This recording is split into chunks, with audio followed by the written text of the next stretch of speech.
पाहुयात विस्तृत बातम्या.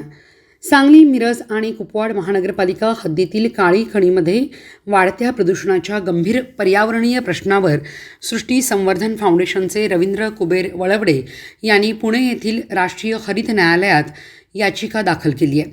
या याचिकेवर सुनावणी करताना हरित न्यायालयाने महापालिकेला तात्काळ कारवाईचे आदेश दिले असून 2 आठवड्यांच्या आत काळी खणीतील सर्व कचरा हटवून त्याबाबतचा अहवाल सादर करण्याचे निर्देश दिले आहेत.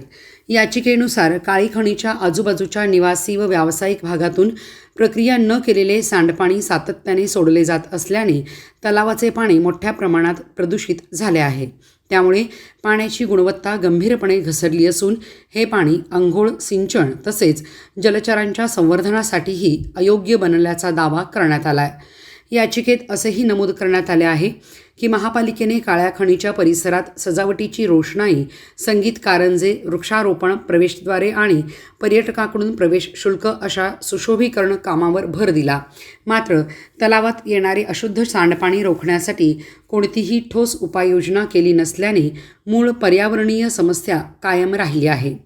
हरित न्यायालयाच्या 27 एप्रिल 2026च्या आदेशानुसार महाराष्ट्र प्रदूषण नियंत्रण मंडळाच्या सांगली उपप्रादेशिक कार्यालयाने 25 मे रोजी स्थळ पाहणी केली. या पाहणीत तलावात गंभीर जलप्रदूषणासह प्लास्टिकच्या बाटल्या, प्लास्टिक पिशव्या, गाद्या, घरगुती कचरा आणि जैववैद्यकीय कचरा साचल्याचे आढळून आले.